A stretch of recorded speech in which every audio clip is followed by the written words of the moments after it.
Welcome to Mrs. Kauffman's example videos. These videos walk step by step through example problems similar to ones you may find on exams or that we practice in class. This lesson covers basic velocity problems. Let's get started. A helicopter goes 30 miles in 12 minutes. What is the speed of the helicopter in miles per hour? So let's start with our variables. So a helicopter goes 30 miles in 12 minutes. So we can see here that we have miles, which is a distance measurement, and minutes, which is a time measurement. So let's go ahead and put them in box 1. So we have a distance measurement of 30 miles, and we have a time measurement of 12 minutes. We're always going to copy down our units as we go. So what is the speed of the helicopter in miles per hour? So we're trying to find speed. We represent speed with V, and we don't know it right now. We're trying to find it, so it's a question mark. However, we do have what units they want the answer to be in. So let's write that down too. Miles per hour. So as usual, I'll give you guys the formula. Since we're trying to find speed, we're going to use the velocity or the speed formula or equation. So velocity equals d over t, or speed equals d over t. So we can go to box number 3 and add in our substitutions. So v, because we're trying to figure that one out, equals d. So we have our d value here, and we can fill it in with this value. So let's do that. Let's do 30 miles over, and what we'd put here is our t value. So t on ours, that we know from the problem, is 12 minutes. So we add in 12 minutes. So if we look at this problem, we can think, oh, that's okay, I'll just divide 30 by 12 and we'll get an answer. But our problem specifically stated that it wants the answer in miles per hour. And right now we have the miles, but we don't have hours. So before we continue, we really need to change this 12 minutes into hours. And how we do so is pretty easy. So we know that 1 hour is equal to 60 minutes. So in science, when we're trying to figure out how one thing can convert to another, we often put them on either side of a division line. This says that, yeah, these two things are interchangeable. 1 hour is 60 minutes. 60 minutes is 1 hour. Now, to find out how many hours 12 minutes is, we're actually going to multiply so that we can cancel out our minutes and be left with hours. So we'll cancel out this minutes so that we're only left with these hours. And to do that, we're going to do another division line, and we're going to write our 12 in the opposite location of the 60. So here, 12 minutes. This gives us minutes down here and minutes up here. If we do the math, we have 1 times 12 divided by 60. So equals 12. Let's do minutes so you guys can see that. Minutes divided by 60 minutes. Okay? So the minutes are going to cancel, and that's going to leave us with our hours over here. So 12 divided by 60, according to handy dandy calculator, is 12 divided by 60 is equals 0.2. And again, we canceled out our minutes, so the only thing left is hours. So what we can do is let's go up here, let's cross out our minutes, and write in our new 0.2 hours. So now when we look back at our answer, or our question, and it wants the answer in miles per hour, we now have miles and hours instead of minutes. So let's go ahead and do the math for this. 30 divided by 0.2 equals 150. So that takes care of our math portion, which is this. So let's see our units portion. So our units is taken from the substitutions, just like our math part is, and we want miles per hour. So we can see that we have miles and hours. So we have miles per hour. I guess that's in blue. All right, so let's move on to our next problem. The helicopter goes back to the hospital 50 miles away, going 120 miles per hour. how long does it take? All right, so let's break down the problem to find our variables. The first one that we can find as we go through. The helicopter goes back to the hospital 50 miles away. So 50 miles away is a distance. We have 50 miles. So going 120 miles per hour. 120 miles per hour is a speed. So we have 120 miles per hour, which is our speed, and our distance of 50 miles. So how long does it take? How long is a question of time? So we're trying to find time here. So let's go ahead and put that in our variables box. So we have a distance, which is 50 miles. We have a speed, which is equal to 120 miles per hour. And we have a time, which we don't know yet. So our equation for this question is very similar to the first question, but just a little bit different. So we have time equaling distance divided by speed. So this is different from what was before, which was speed equals distance divided by time. We flipped around the letters a little bit to give us a different formula. So let's do our substitutions. T equals our distance. So we have our distance in our equation and our distance here that we know is the variable. So we're going to put our distance variable in, which is 50 miles, over V. So V in our equation, we know here is 120 miles an hour, 120 miles per hour. So it can get a little confusing when we have miles over miles per hour. So let's do our numbers and then we'll come back to our units. So we have 50 divided by 120. If we look at our calculator, we can divide that out. 50 divided by 120 gives us 0.416 that goes on forever and ever. So we're going to go ahead and round up 0.417. So we'll have that rounded up. So let's go back and work on our units now. All right, I'm going to highlight our units so we know what we're working with, and then I'm going to drag it down here so that we can do the quote-unquote math. So we have miles over miles per hour. Another way of writing what this is a complex fraction. So another way of writing it is we can take it and turn it into this. Miles over the number 1, because having 1 under something is just itself, times the flipped version of this. So we have, instead of miles per hour, hours per mile. So these two things make the same statement. But when we have it this way instead, we can actually use math to do some canceling out. So we can cancel out our miles, which leaves us with just hours. So to show the same thing up on our problem, we can cancel out the miles, leaving just the hours.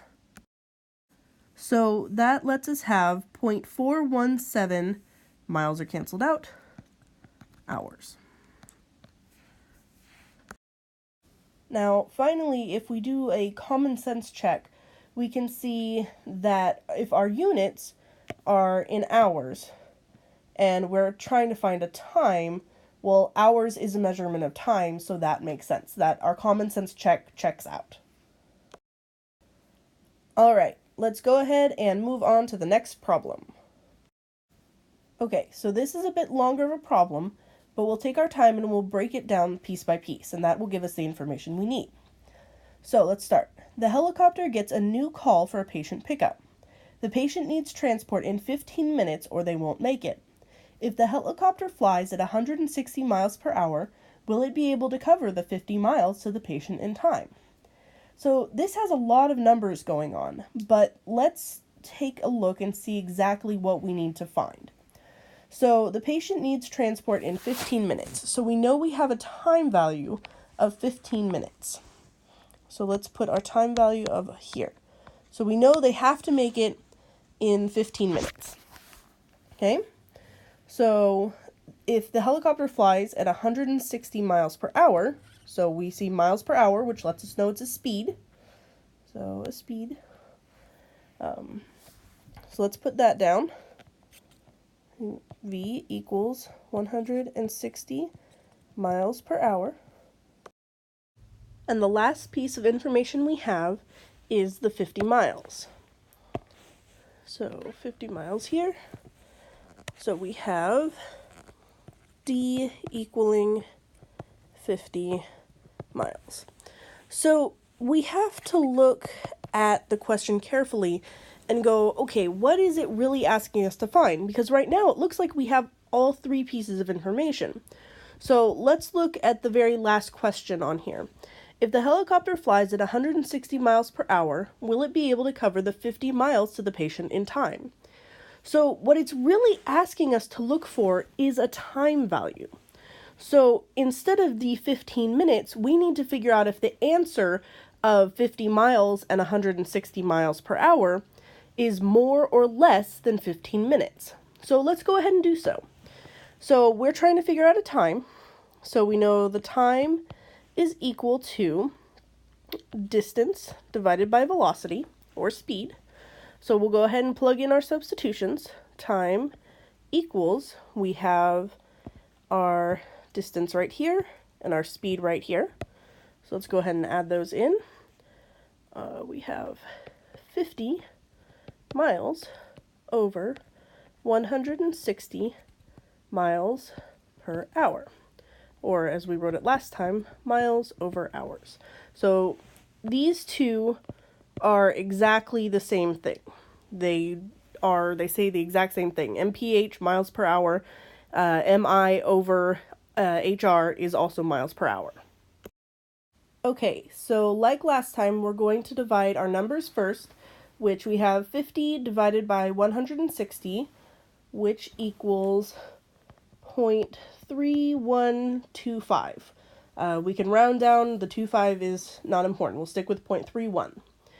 So let's figure out our units. So we have, just like the last time, we have miles over miles per hour, which means that we can cross out our miles, and that leaves us with just our hours left. So we have 0.31 hours. And that's great, but we need to know if our answer is more or less than 15 minutes. So we need to take that 0.31 hours and turn it into minutes. So we'll go down here, and first we'll set up our conversion. So we know that 1 hour is equal to 60 minutes. So in order to get, we want minutes out of this, so we need to cancel out our hours. So our 0.31 hours is going to go opposite the 1 hour. So we'll do our cancellations. Hours, leaves us with minutes. Now to get our number, we need to do 60 times 0.31. So let's go ahead and look at the handy dandy calculator.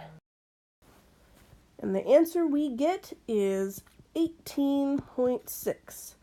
Since we canceled out our hours, all that's left is minutes. So let's go back to our question.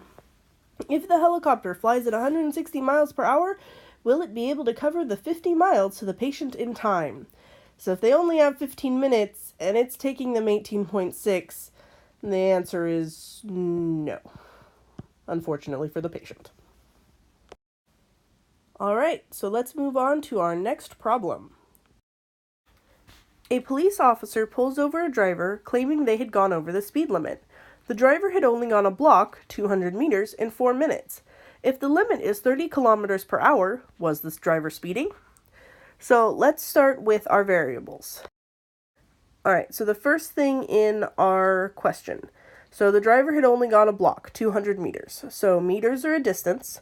So we have distance equaling 200 meters in 4 minutes. So we have a time. Time, 4 minutes. If the limit is 30 kilometers per hour, was the driver speeding? So here we have something like our previous problem. We have a speed, but we also want to know a speed.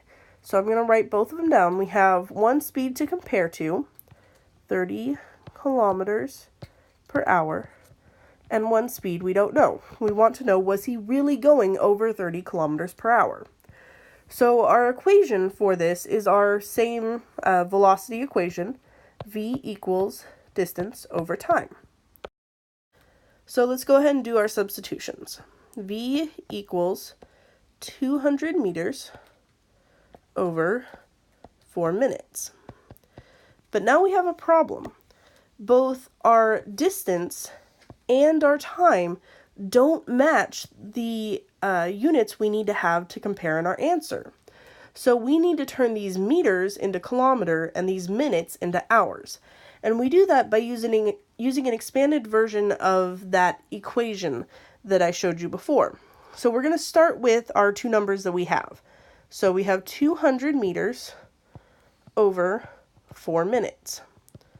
So let's start with the top first. We want to get rid of meters and we want to end in kilometers. So we know that for each meter, for each kilometer, we have 1,000 meters.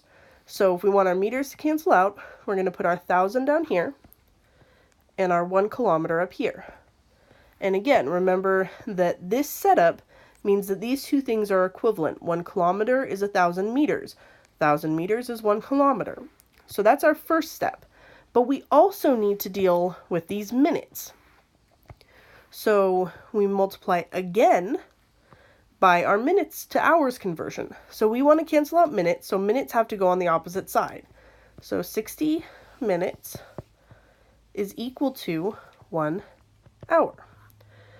So this long chain will give us the answer in kilometers per hour. And we'll see here because we can do canceling out. So our minutes cancel with our minutes, our meters cancel with our meters. That leaves us with kilometers over hours when we get to our end result. So let's put this into the calculator. We'll have 200 times 60, so we'll multiply 200 times 60, which is, 12,000. All right, and then we will do 4 times 1,000 is 4,000. So we have 12,000 divided by 4,000. We can cancel out our thousands. 4 divided by 12 is equal to 3. So, and then our units on this, let's go back and look at our units. So what we have left is our kilometers over our hours. So when we write that in, we have kilometers over hours. So when we come back up here to 4 and 5, we're going to write in our answer. We have 3 kilometers per hour. So, was the driver speeding? Heck no. 3 is definitely not higher than 30. So no, he was not speeding. All right, let's head on to our last problem. A goose flies south for the summer. If this goose can fly 1,200 miles going an average speed of 60 miles per hour, how many days will it take to complete his 3,000-mile trip? So here we have more information than we need in a problem versus the previous two where we had more information than we needed to solve the problem, but still needed for reference. So if the goose flies 60 miles per hour, he's going to fly 60 miles per hour regardless if he's going 1,200 miles or 3,000 miles. He's still going to go the same speed. So what we need to do is we need to disregard this first number. So we just want to know he goes 60 miles per hour, he's going 3,000 miles, and what we want to find out is how many days. So 60 miles per hour is a speed value, 3,000 miles is a distance value, and how many days is a time value. So let's go ahead and write those into our variables box. All right, so we have our velocity equaling 60 miles per hour, our distance equaling 3,000 miles, And our time, we don't know yet. So we're going to use the same formula of time equals distance over velocity. So let's go ahead and put in our substitutions. Time equals 3,000 miles to 60 miles per hour. Alright, so we put our numbers in the handy dandy calculator and look at our math portion, which gives us the number 50. So again, we have our miles over miles per hour, which we know cancels out our miles based on the reversal of the bottom part of the complex fraction. So we're left with hours. So let me circle hours. But we want to know how many days is this going to take. So we need to convert our answer into days. So we know that 1 day is the same as 24 hours. And we know that we have 50 hours that our goose is flying. So we'll have our hours cancel out, which will leave us with days, and we'll get an answer of 50 divided by 24. Divided by 24, which according to the calculator is 2.083 going on forever. So we are going to round down and call it 2.08 days. And that is our overall answer. Alright, well, thanks for watching this example problems video. Rewatch and work along with the problems as you need for practice and understanding. Happy learning!